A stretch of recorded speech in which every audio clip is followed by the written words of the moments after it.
Guys, we're finally doing it. This is the podcast I've been wanting to record since I started. We are doing our first conspiracy pod.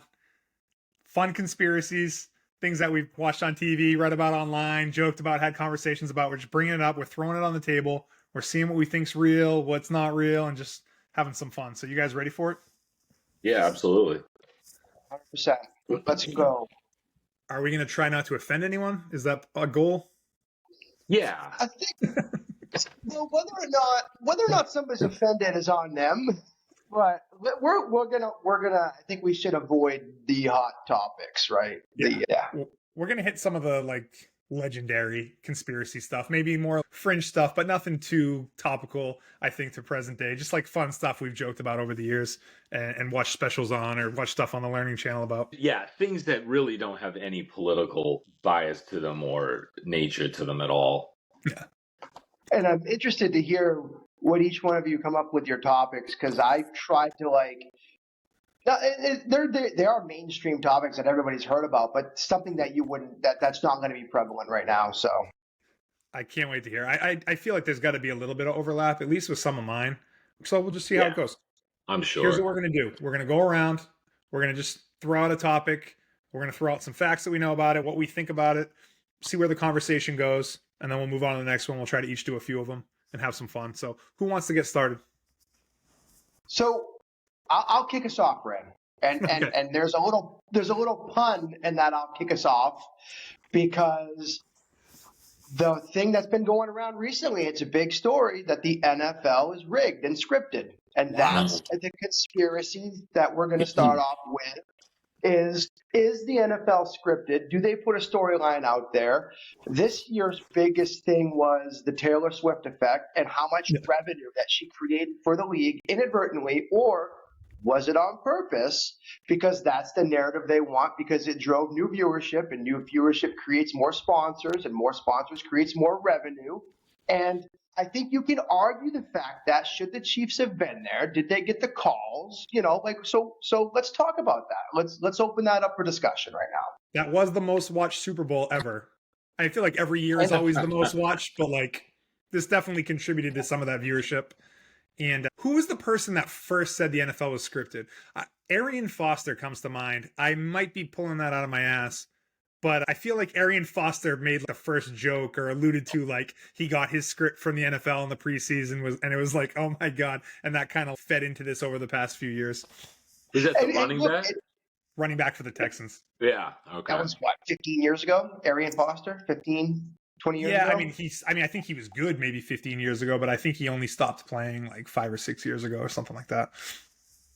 Look, let's just get right down to the facts, right? Officiating is 100% subjective. It's not objective. It's what that referee or that official sees at their angle, at their call, and do they justify the ability to throw the flag or not? And I think the NFL, and you might agree with this, and the NBA are largely probably the most biased when it comes to that's a foul or that's a penalty. I mean, in hockey, it's pretty. Joe, you know way more about this. In hockey, that guy slashed him. Yeah, he actually hit him with that. But what constitutes a hold in the NFL, right? I hold him by the chest inside the numbers. That's not a hold. But if I've got him by the jersey, so it's very subjective, right? So you can say the same thing about the strike zone in baseball.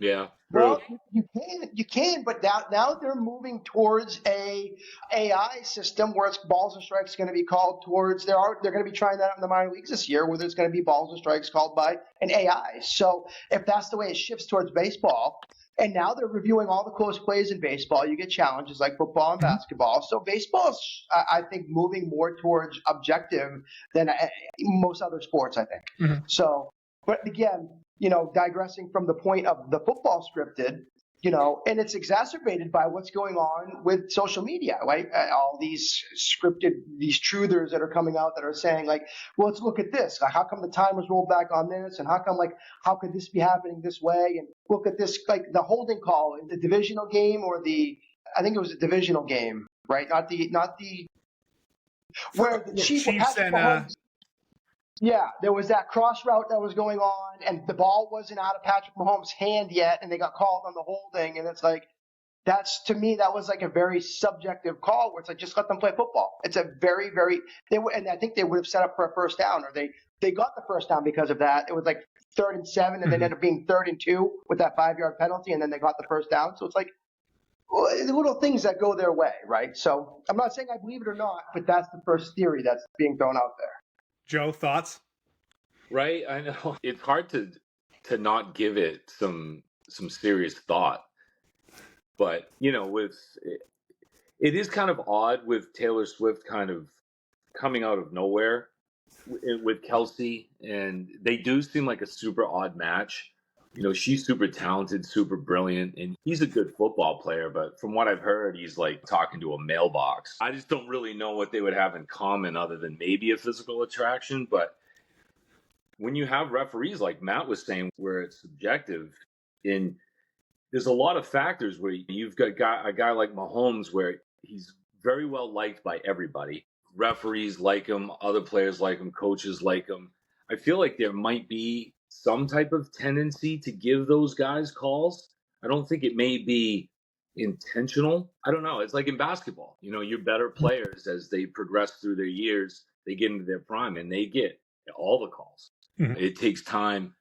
I don't know. It is weird because the Chiefs really weren't that great this year, in particular, kind of in the middle of the season. So I think this whole thing speaks to two things, though. It's like there's talk of the NFL being scripted from the beginning of the season, like it's already mapped out, like what's going to happen, which I think is a funny joke and not realistic. But then there's like, are there biases built in? Does the NFL have preferences on who, advances in the playoffs, makes it to the Super Bowl, wins the Super Bowl?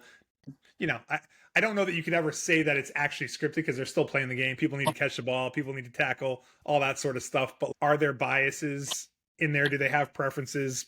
Yeah, probably. I don't know that anyone would ever admit to it or have it written on paper, but let's look at the external pressures, though, because it's been well documented that external pressures have gotten to the officiating in games, right? The Tim Donahue scandal with the NBA refereeing, right? Point shaving. It's been well documented that point shaving was actually invented by the mafia to cover spreads and stuff like that. So there are external factors that make their way into sports. The famous Sonny Liston, Muhammad Ali battle, right? There's still a lot of people that state that was a fixed fight with regards to the Phantom Punch, and Liston went down because he owed money. So there are external factors that find their way into sports.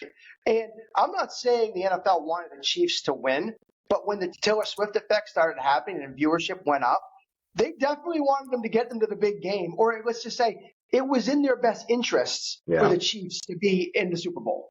Whether or not to win it or not, who cares? But it was in the NFL's best interest.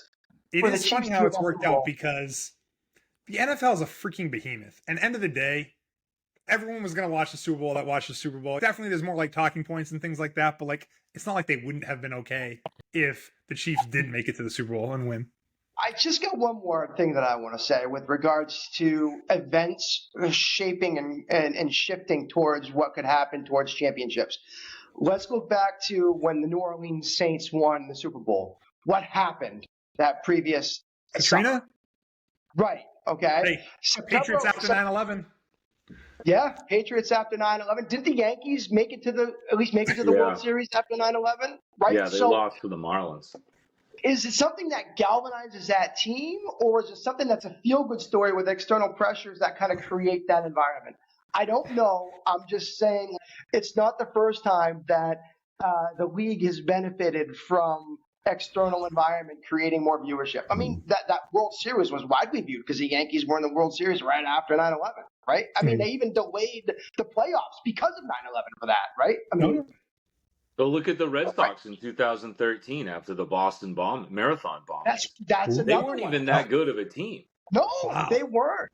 Does it galvanize the team, or is it good for the story to have that team get to the playoffs at least? I mean, dude, maybe all sports are scripted. Wow. Wow. Well, unbelievable. What Matt mentioned earlier about point shaving and the mafia and gambling. I'm not a big gambler. I'm new to DraftKings like most people since it's become legal, but I don't understand how I know it's all algorithms now with the spread and all these products, but There was a time where it wasn't, right? And there has to be some method to this madness because it's pretty much right on every single time. And how has that never leaked to anybody? Like, no one has ever come out and said, this is how they do it. This is how it's done. Someone's doing it somewhere. Like, it had to start somewhere. I don't know if it was with, Bugsy Siegel or I don't know who, but I don't know how it's done. There's got to be some way to do this. So right now, Joe, we've kind of made some funny comments with these Celtics games where they're supposed to win and they lost to the Lakers. And what are they hiding it under load?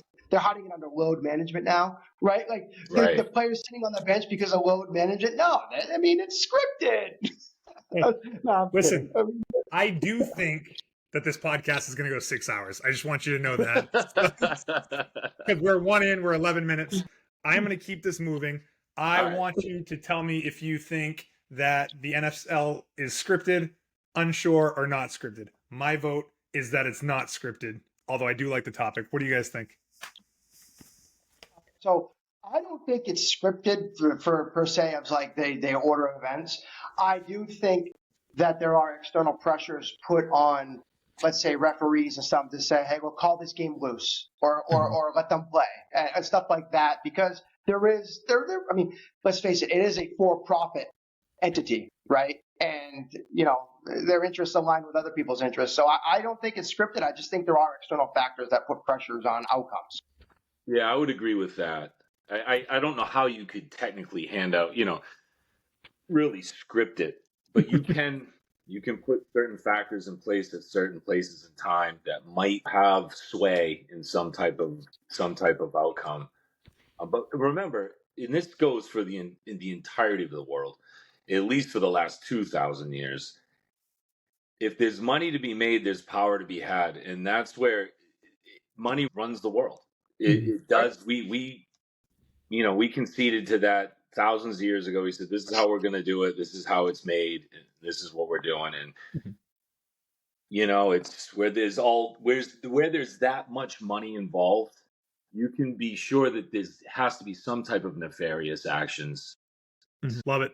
Vire, you brought that up to start, and the odds are like plus 4,000 on you bringing that up as the first topic. So, all right, Joe Rob, hit me with something. Tell me about a conspiracy you love.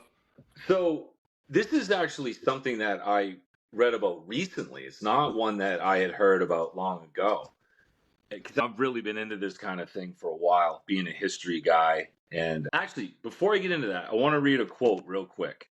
Okay. And this quote says that the term conspiracy theory was created by the CIA to stop weak-minded thinking too far outside of the box.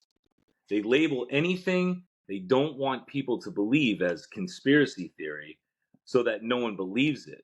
The fear of ridicule is a powerful enough antidote to free thought. So I'm just throwing that out there, where I'd like to say, just because something is a conspiracy doesn't mean it's automatically a falsehood. I feel like that's a narrative now. Like, you can just, like this quote says, if someone brings something up where, again, there's possible nefarious doings going on, people just say that's a conspiracy theory, and it kills it, because you're afraid of being ridiculed or whatever, Isn't the definition of a conspiracy two people plotting in secret to a desired outcome? That's it. It's been going on forever. I mean, look, King David did it. He sent his best general Uriah to the front lines hopefully he was to be killed, which he was, because then he could take his wife Bathsheba. Okay, that was, probably 4,000, 3,000 years ago. They plotted against Caesar, right? All the senators in Rome to have him killed. I mean, these conspiracies exist. They do. It's just, it feels like as of late, within the last decade or so, if you put that word conspiracy with it, it's just get rid of it. It's automatic falsehood. And that's not true. Oh, hit me with your conspiracy. Okay. I'm going to rein you in, Joe Rob. I'm going to rein you in. Let's go. Yeah, I'm going forever, man. This one's about the Titanic. Apparently, there is a conspiracy theory that, so the Titanic sunk on April 12th, 1912, right? Same day that Fenway Park opened. Anyway, I digress. The intentional sinking of the Titanic was to eliminate possible opposition to the creation of the federal bank, which Congress passed like 9 months later on December 26, 1913.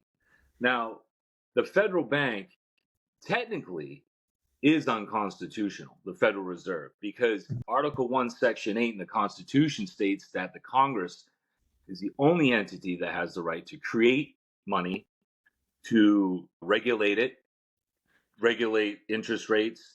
But then all of a sudden, JP Morgan and some other financiers like Warburg, and I can't think of the other one right now. JP Morgan bailed out the United States in their debt twice prior to this, the last time in 1907. So 1913 comes around and they want to create this Federal Reserve, which you put the word federal in front of it and it sounds like it's a government institution, but it's not. It's a bunch of private banks that control our money system, which technically is illegal, okay, through the Constitution. And you see the date where it was passed through Congress, December 26, 1913. Most of those guys were on Christmas break. Mm-hmm. Something they kind of like weaseled through real quick when Woodrow Wilson signed it. And you know how presidents are, regardless of political party, they are backed by all kinds of financiers. You know what I mean? There were three guys on the Titanic: John Jacob Astor, Benjamin Guggenheim, and Isidor Straus, who were against it. They didn't want this because they knew the repercussions of it. They knew that it was technically illegal. It was unconstitutional. So anyway, apparently Jacob Morgan and these other financiers like the Rothschilds and Warburg, they were scheduled to be on the boat as well, but backed out at the last minute. They even took a tour prior to. They were on the boat. And then, you know, history shows that later that night it sunk. Now, you know, they blame it on an iceberg. I guess they could, if there was some type of explosion, I don't know. I mean, they definitely didn't move an iceberg in the way of the boat.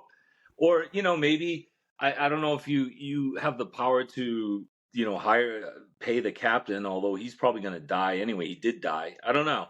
It's just one of those weird ones that I had never heard of before until maybe a few months ago. So I thought it was really. We talked about this at dinner when we were talking about doing this podcast, and it kind of blew my mind when you said what those three guys, what their involvement was. It's one of those things where there's smoke, there's fire, maybe, you know, maybe sure. Not, but it's believable to me. I have two thoughts on that, and it kind of reiterates, go back to your point, Joe, is the Federal Reserve 100% is not controlled by the government. And the head of the Federal Reserve, it could be argued, is probably one of the most powerful people on the planet. Definitely. With regards to their ability to print money. And as you illustrated in our last theory, whoever's controlling the money has the power, right? So I can see how people would draw that conclusion to it. If we take out these three very powerful, influential people, maybe we can get what we want. I thought you were going with the route because the Titanic was owned by the White Star Corporation. And there are theories that it was actually the sister ship, the Olympic, that had sunk, and not the Titanic for insurance purposes. I've heard that as well.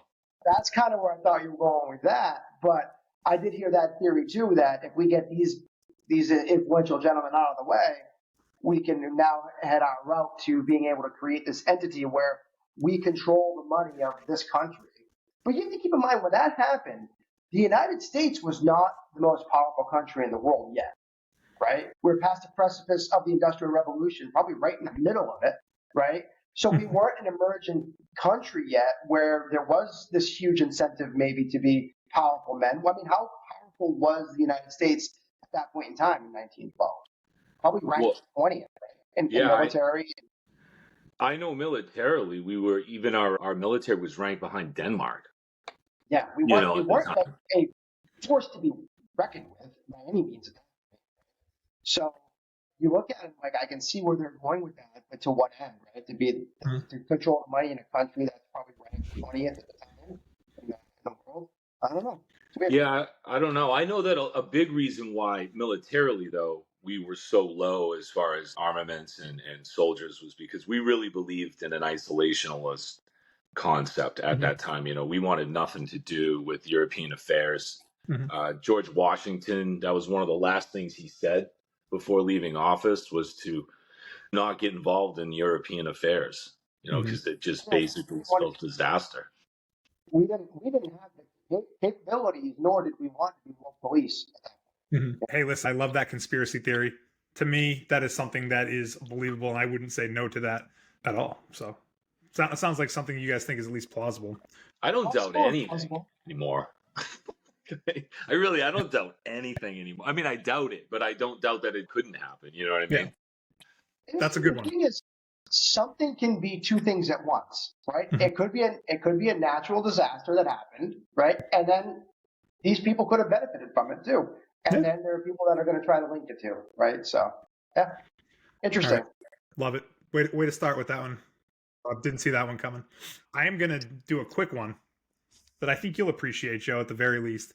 And it's the rumor that Paul McCartney died in a car accident in 1966. And if you played the second to last track on the White Album, Revolution 9, you play that backwards, it says something to the effect, "Turn me on, dead man." And that was the clue that people thought meant that Paul McCartney died and that they replaced him with a body double way back then. And, throughout time, there's been different things that people would point to prove that he was dead and that they replaced him. But obviously, it's one of those things. It's probably a long shot. But I always thought that was kind of fascinating to think that someone was replaced like that. Have you heard about that one? Oh, absolutely. That's a fun one. Yeah, Billy Shears. They mention it in the Sgt. Pepper album, where at the end of the title song, Sgt. Pepper, right before it goes into "Have a Little Help from My Friends," they sing the name Billy Shears. And even after, at the end of Strawberry Fields Forever, there's this weird kind of musical exit. There's like sirens and some creepy sounding stuff. And if you really listen, you can hear a voice that kind of says, "I buried Paul." Mm-hmm. And there's some other stuff too. What's the album where they're walking across the crosswalk? Because I know for a fact he's out of step and he's the only one that's barefoot. Abbey Road, and yeah. Abbey Road. So they're all ahead of him. He's the last one. He's in a different stride. They're all in the same stride, and he's the only one barefoot on that album cover. Yeah, he's the only one holding a cigarette too. Yeah, it's weird, right? What's the thing? There's a term when you assign meaning to something that isn't there. I don't know what that is, but that's obviously what that could be. But the other way around is that's great. That's a perfect could be sign till something's not right about Paul. And, I think that's what makes some conspiracy theories like that's fun. There's other ones. I think I told you about this one in the past, Beer, on a much different worldwide, is Avril Lavigne, that she died in a car accident 15 years ago, and they replaced. I never heard that. Yeah, they replaced her with a body double, and then you I don't know how I got down this rabbit hole, but I've seen these websites that shows pictures of her before, and then of her in the past few years, and obviously she's probably had work done to her. But the thought that someone could be replaced with a body double and not know, that's fascinating to me. Yeah. And what's the reasoning behind it? Cui bono? Who benefits from Paul inserting a Paul lookalike? Right? Well, there's still money to be the made, band members.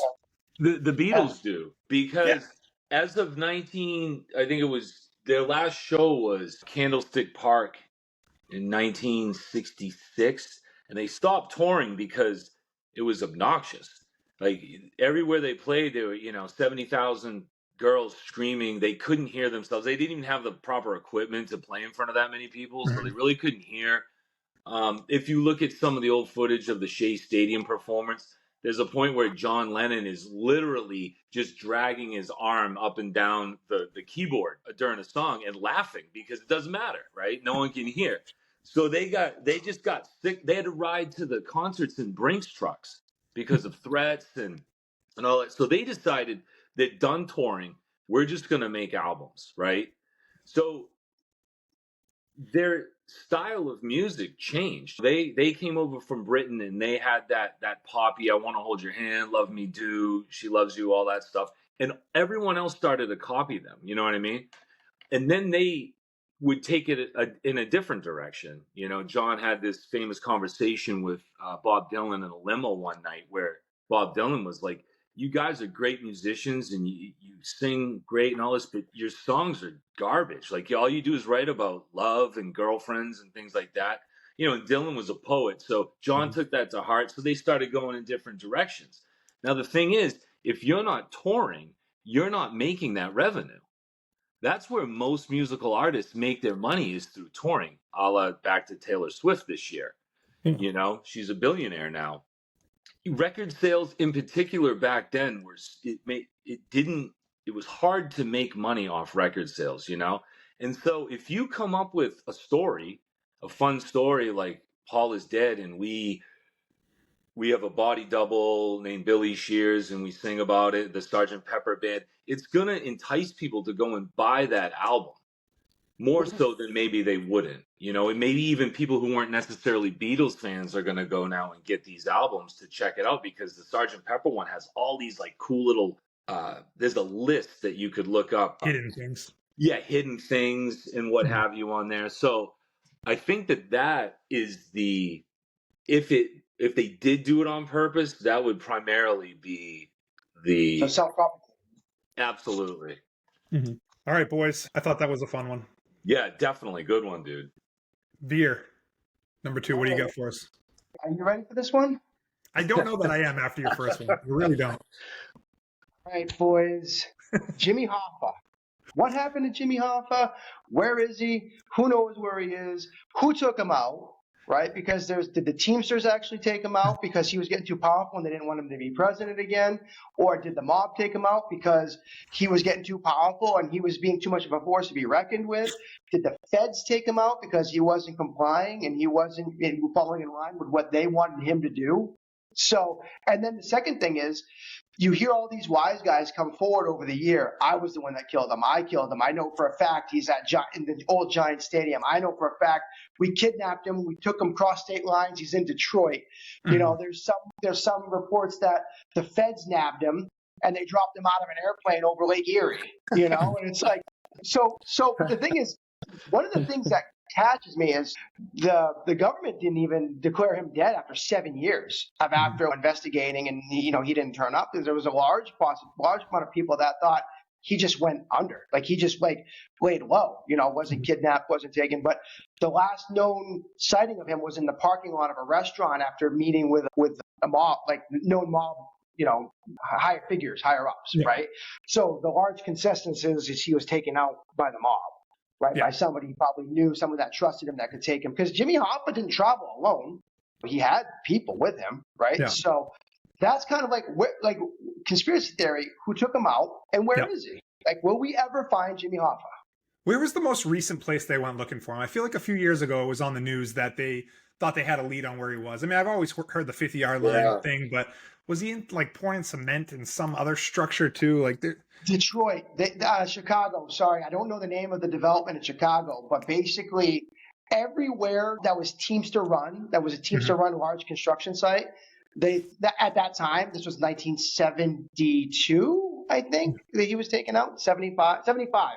Every kind of large run operation that was by the Teamsters, they figured that because they had access to those sites, Jimmy Hoffa could be there. I think the most recent one was Chicago. But the feds didn't even, where they're playing right now, the Meadowlands is not the original Giant Stadium. That was demolished, I think, in 2010.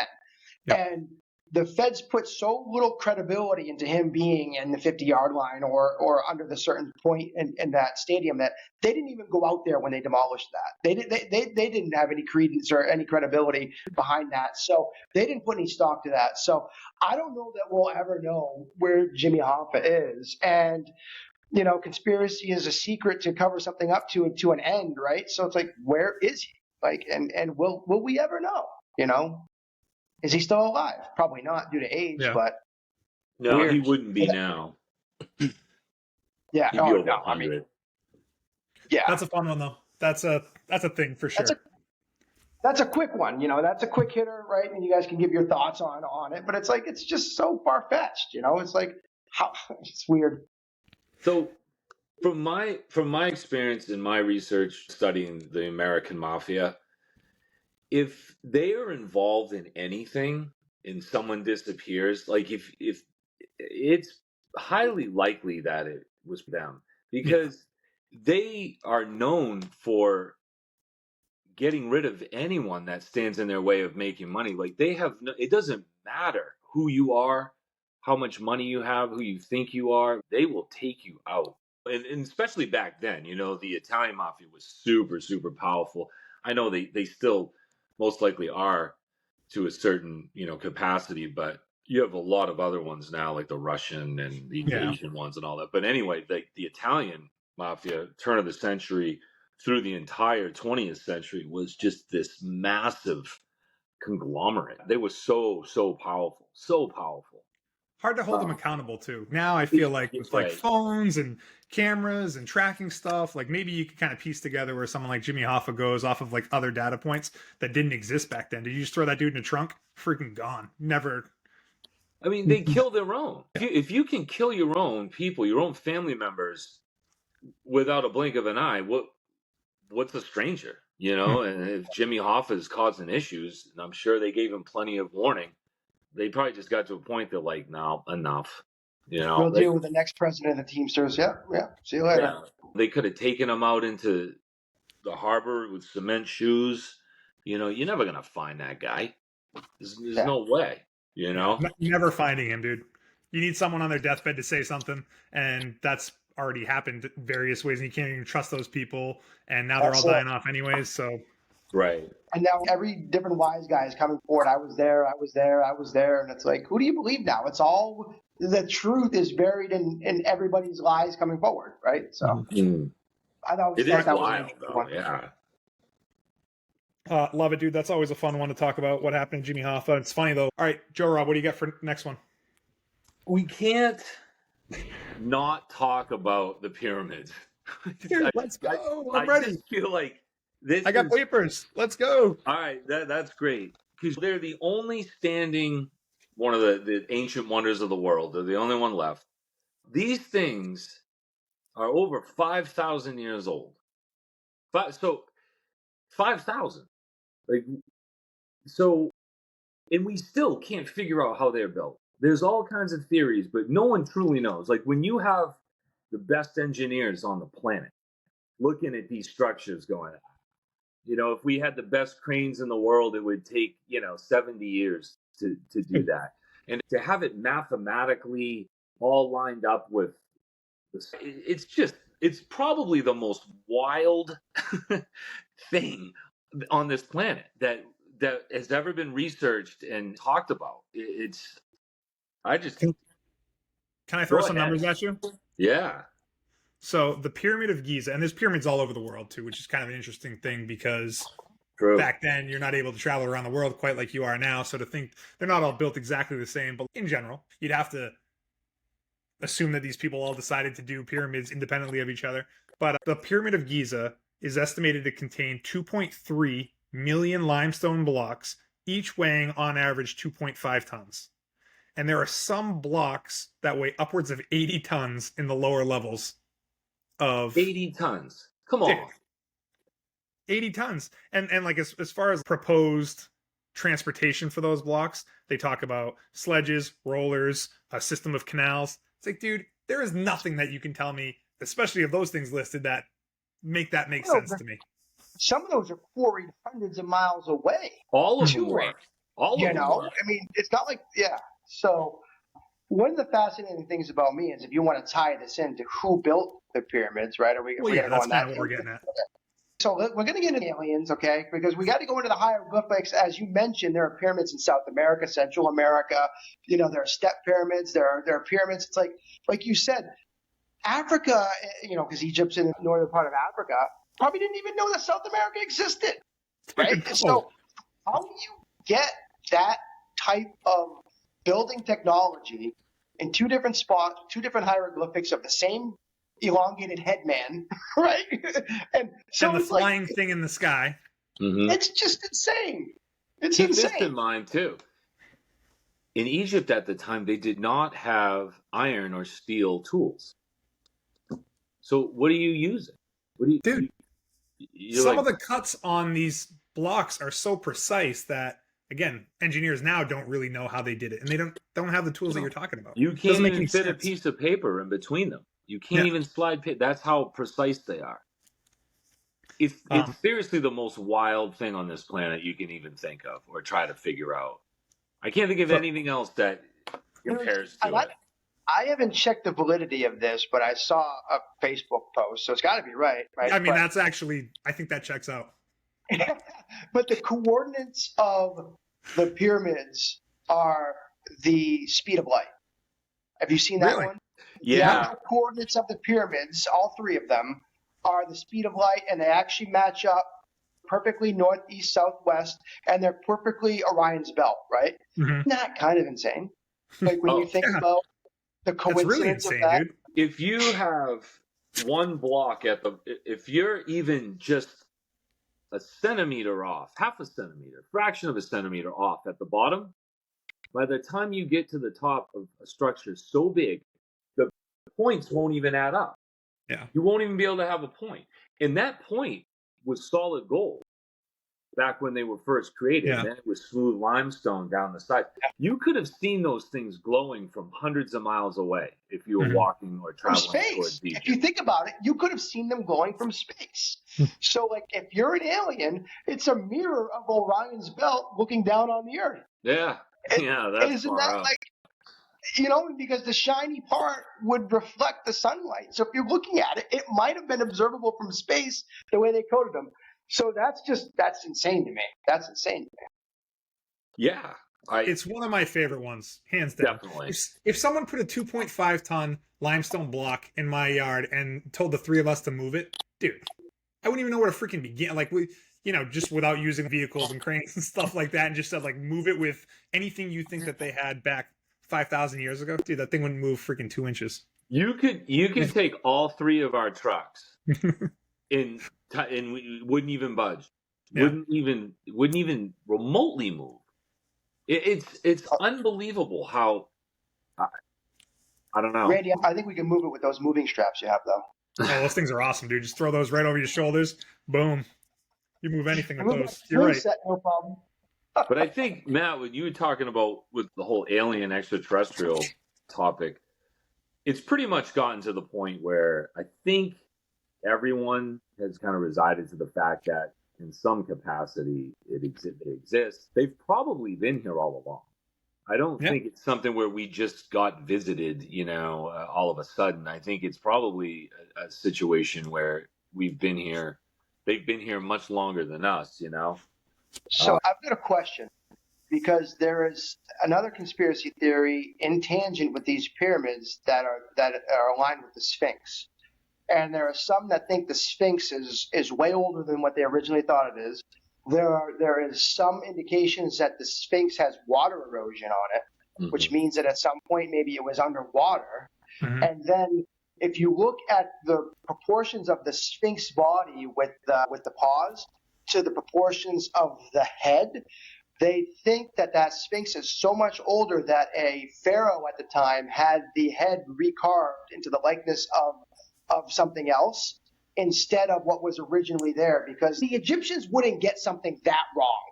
They were so nuanced with dimensions and proportions and stuff like that. You look at the hieroglyphics, they wouldn't get the size of a head with relation to the body. So there's a conspiracy theory: is what was that Sphinx originally? Was it the shape of an alien head? Was it something else?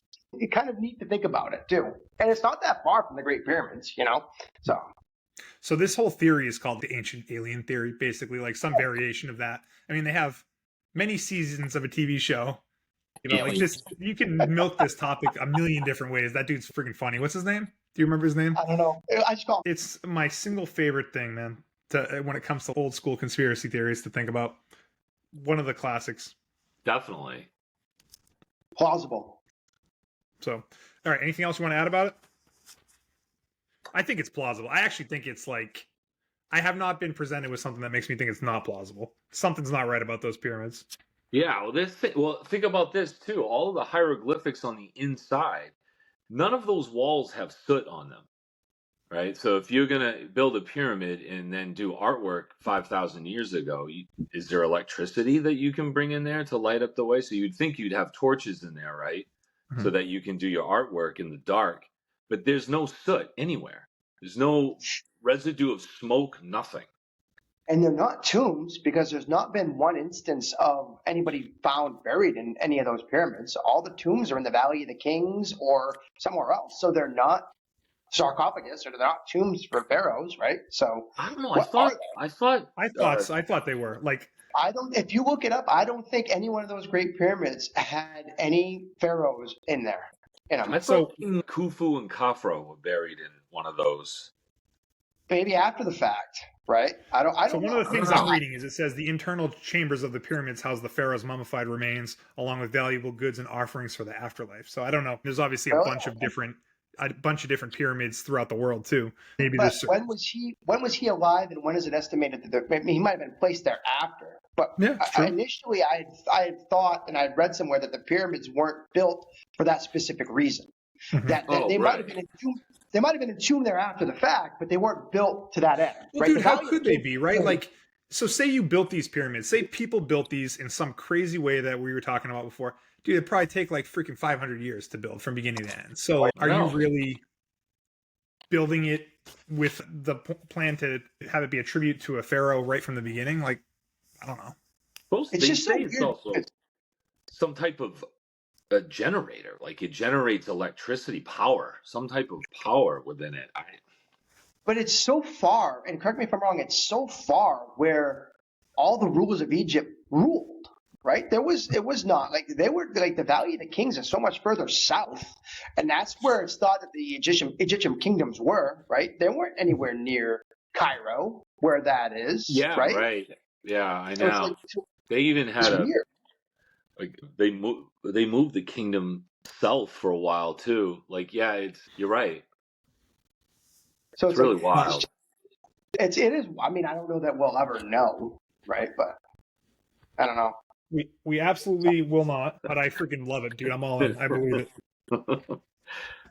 I just want. Can we know something? Can someone just come out and tell us something that's right? Like, this is it. We have this is it. And I feel like nothing's come out in a long time.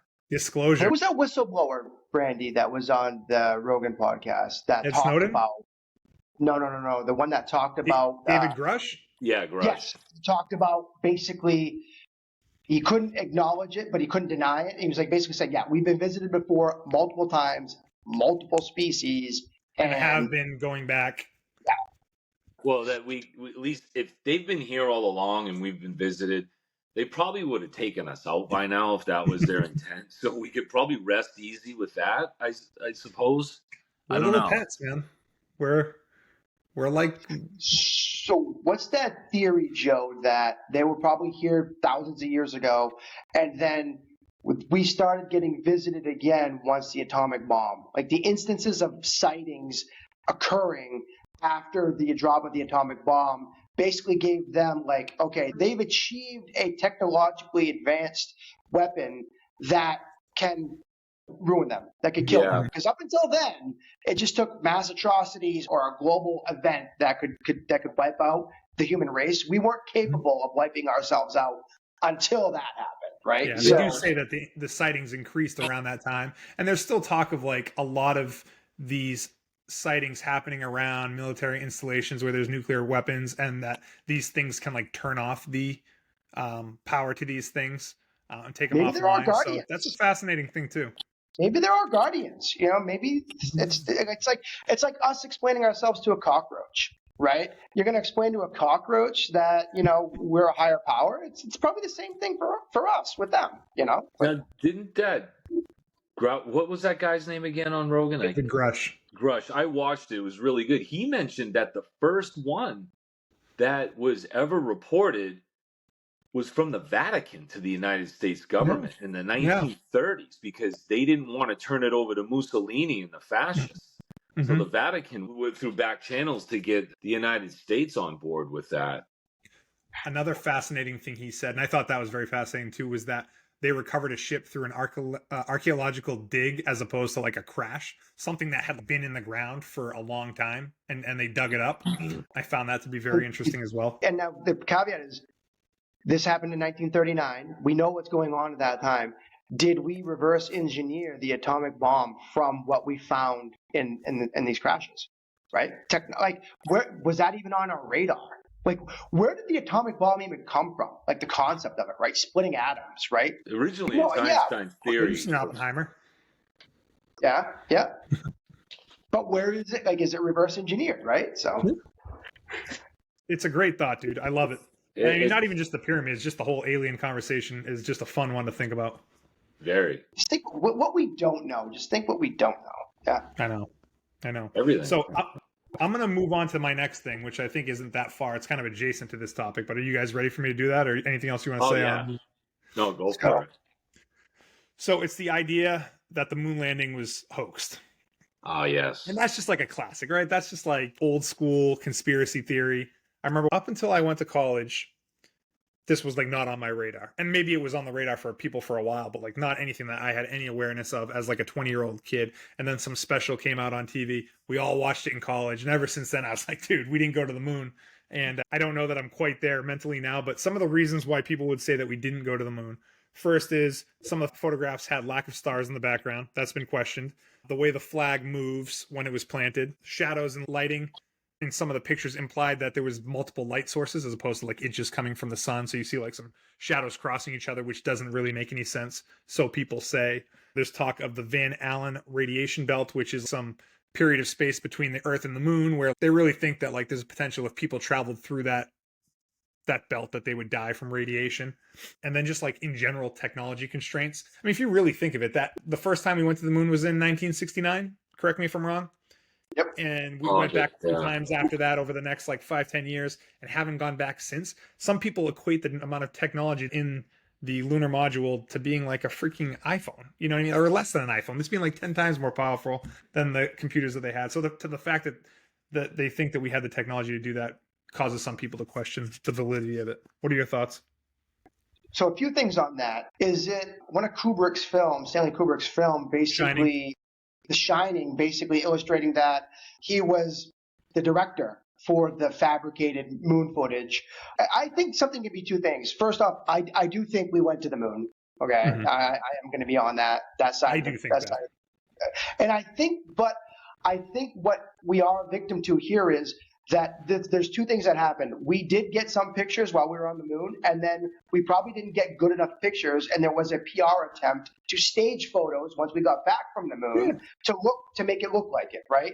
And maybe done poorly. So I think there are photos that were meant for us to look like we're on the moon that were staged, but I do think that we're on the moon. And heck, can't you point like there are telescopes that are more powerful enough to see the stuff we've left behind on the moon, right? Totally. Like that's like the trump card to the whole thing. Like you can see the things that were left on the moon.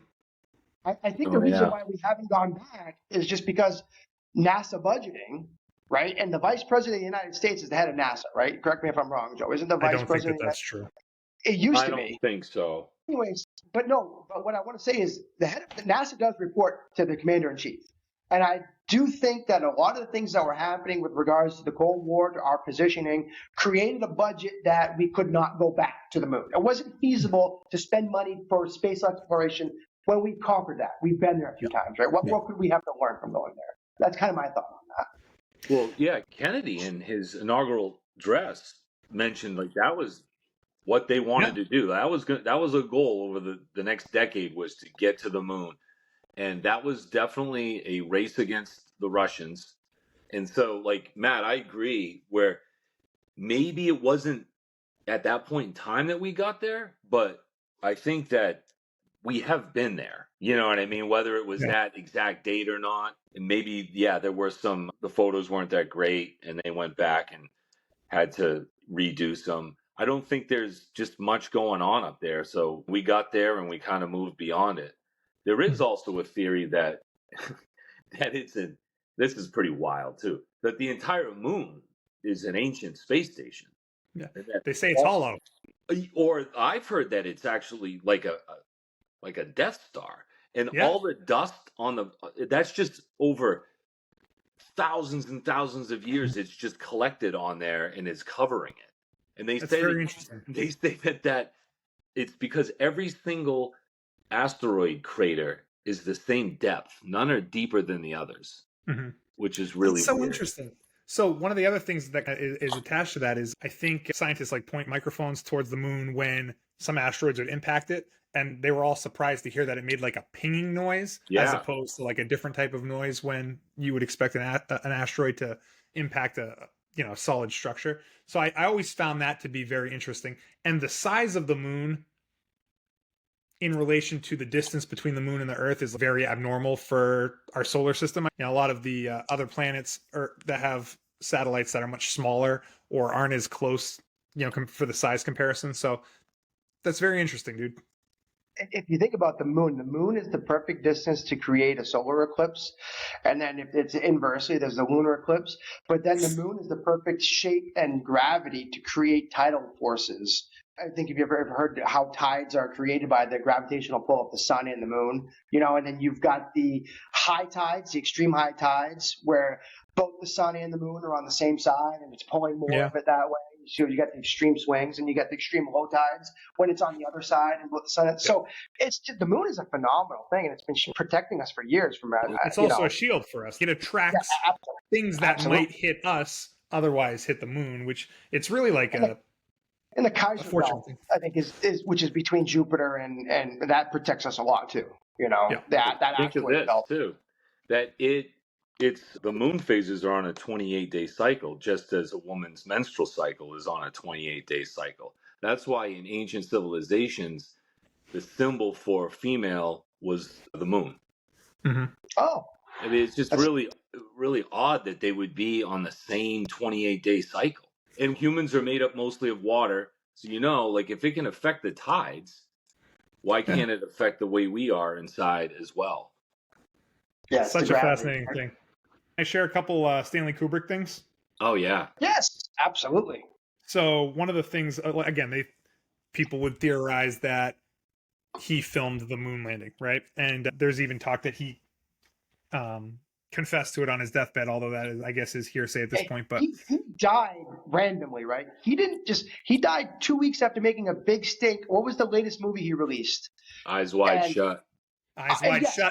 That's a whole other aside. That's like Epstein type stuff. Yeah. And he died because there was apparently an argument with the studio head that wanted a certain amount of footage taken out of that, and he argued against it. And all of a sudden, 2 weeks later, he's dead. Yeah. So no, that's wow. That might be a whole other one. The thing that I guess to mention is that the hotel room number in The Shining was 237, and the distance between the Earth and the moon is 237,000 miles. So that was a thing that people were drawn to. And then the little boy in the movie had a NASA t-shirt on too, which, and he also met with NASA in 1968. There's a documented meeting between him and NASA in 1968 that preceded the moon landing. So people point to that as like a meeting of the planning and all that. So kind of fun stuff to think about. That is pretty cool. Pretty awesome. Yeah. I do think we went to the moon though. So this is more of like a joke one for me, but there's some weird things to it. And it is amazing to think that we go to the moon back then. And again, talking about budgets and all that makes sense, but it is strange to go there back then and not go back since. Right. I at least ask why. And if the answer is budget, okay, but it still seems strange to me. Nope, I agree. Okay, dude, we're crushing an hour right now. Why don't we just go through a few more and then call it good all for part 2? Do you have anything else, Vire? Yeah, I got one more, and it's going back into history. And Joe's probably going to love this one. Is the conspiracy theory that Hitler did not die in 1945. I had this on my backup list. I love this one. Did you? that Hitler was smuggled out of Germany in a U-boat, in a sub, all the way to Argentina and lived out the rest of his natural life in Argentina. And the credence behind this is it wasn't easily dismissed because both the CIA and the FBI investigated this.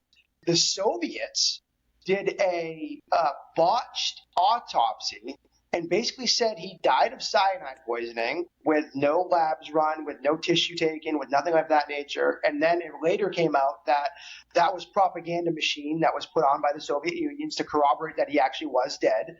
When they exhumed Hitler's skull, where he was buried, they couldn't distinguish that it was a male or a female. They think that it was a female due to the density of the skull. And due to the sutures, they also thought that it was a person of age below 40.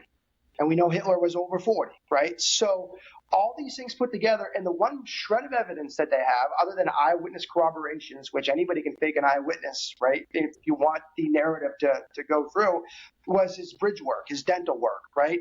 And it just seems so kind of coincidental that they're comparing it to bridge dental x-rays that were taken the year prior.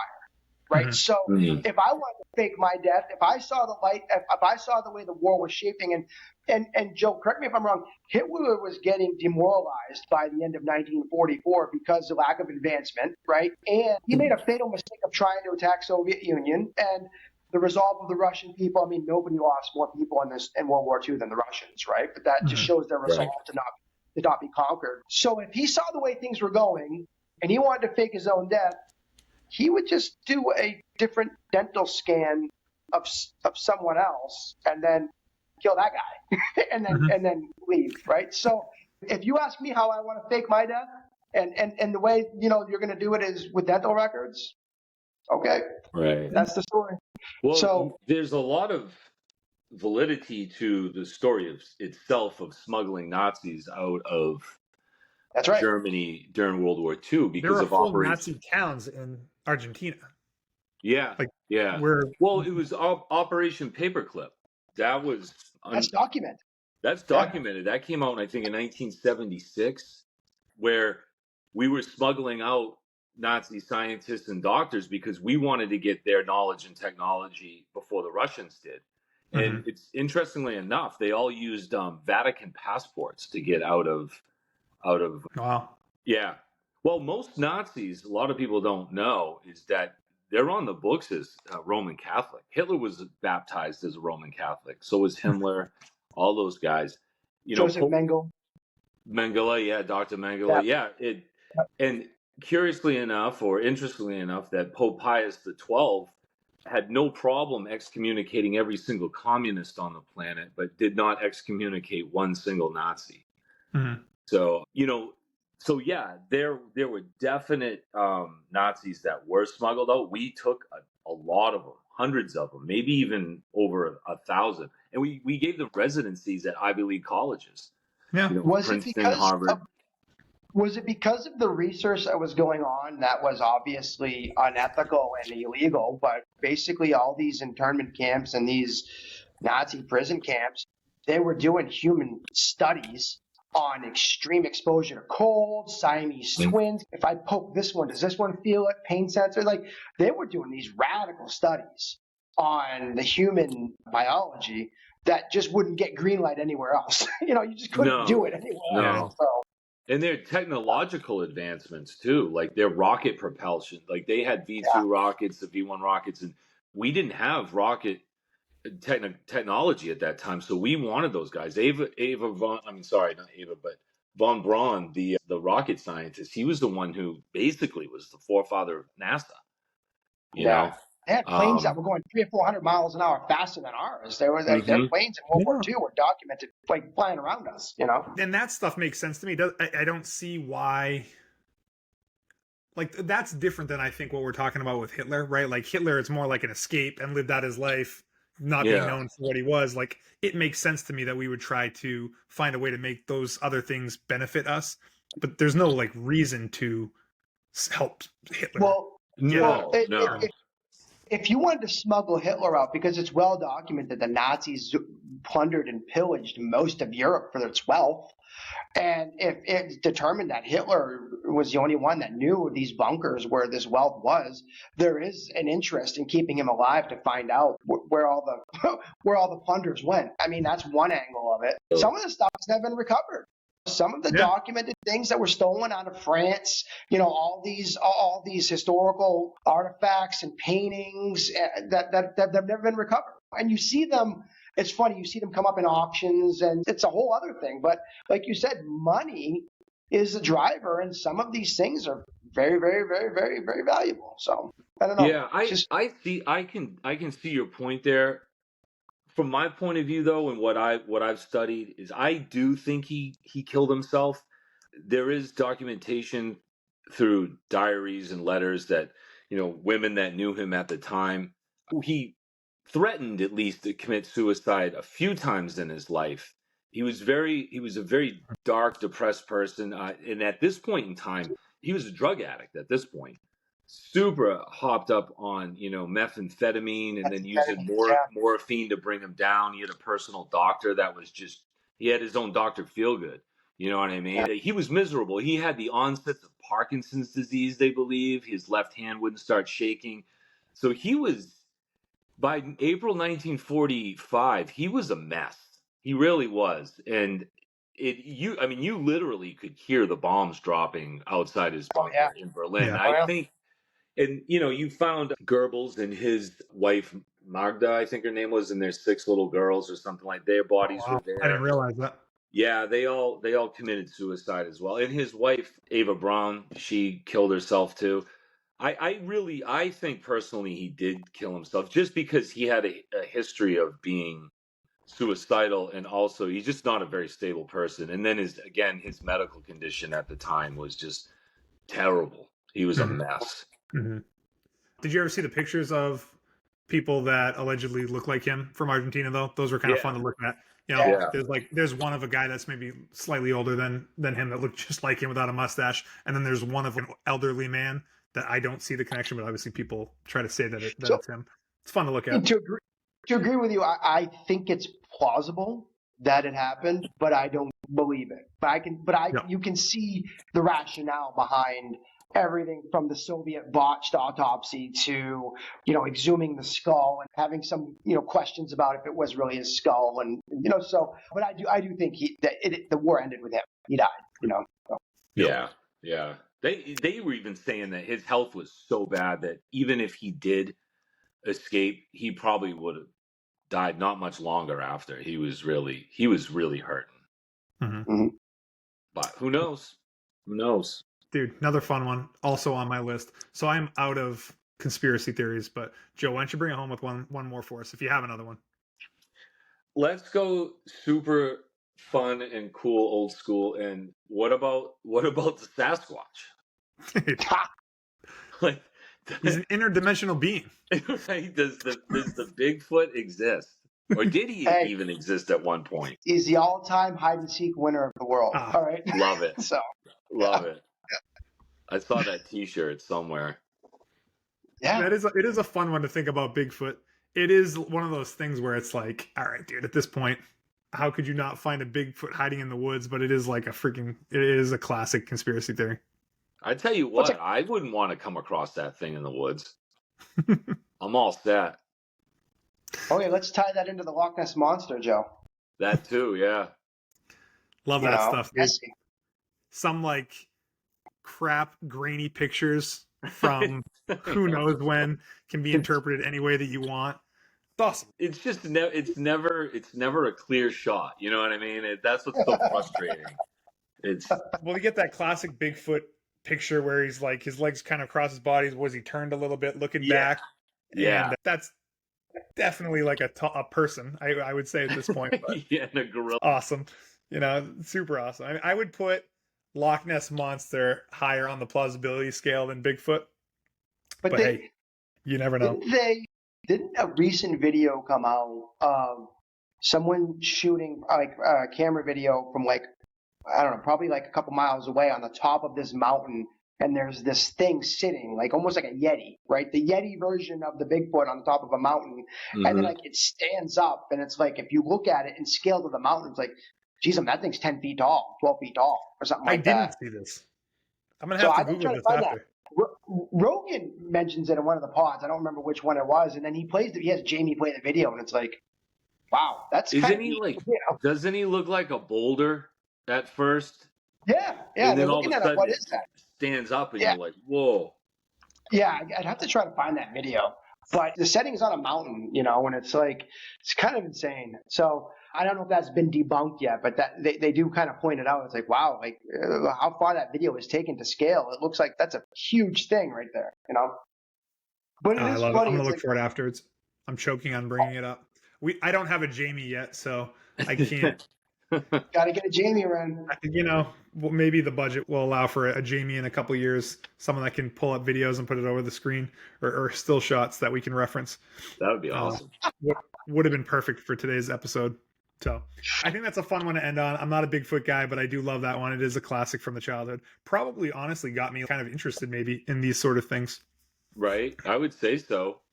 So, can we do an honorable mention?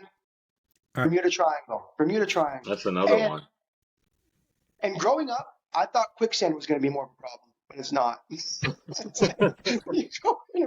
Bermuda Triangle, though, man. Like Amelia Earhart, that whole thing, stuff disappearing. Like, yeah. Amelia Earhart's a whole other aside, but the Bermuda Triangle is a fun one. I watched this video about it one day, and it was, they statistically showed that not more planes crash in the Bermuda Triangle than like anywhere else in the world. There was talk of like methane gas coming up from underneath the ocean, and that kind of throwing off planes that fly above it. But it is one of those things that, dude, it's definitely one of those Bigfoot, alien, pyramid, like that's, the pantheon of conspiracy theory type stuff. I don't even know if that's are those even conspiracy theories? Is that the wrong word for those things?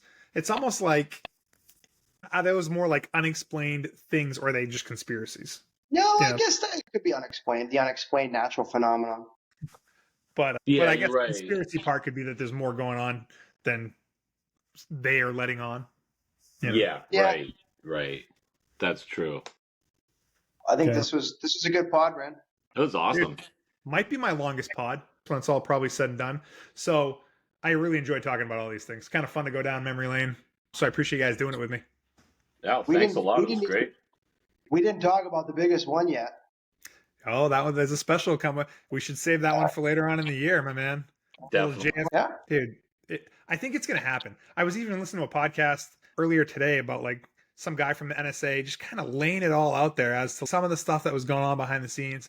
And that really is like the conspiracy theory that never stops giving, man. There's just like new stuff that comes out about it all the time lately. It is. I've studied it a lot. There's so many different pieces that tie in that it'll blow your mind. It'll absolutely blow your mind. So if you guys are up for it, I say we do an episode about it at some point. 100%. Definitely. Just throw it all out there for peeps. Yeah. But okay, listen, guys, great first conspiracy pod. Thank you for humoring me and going down this road with me. It was a ton of fun. So it was great. Nothing too controversial either. No. So, all right, boys, we'll talk soon.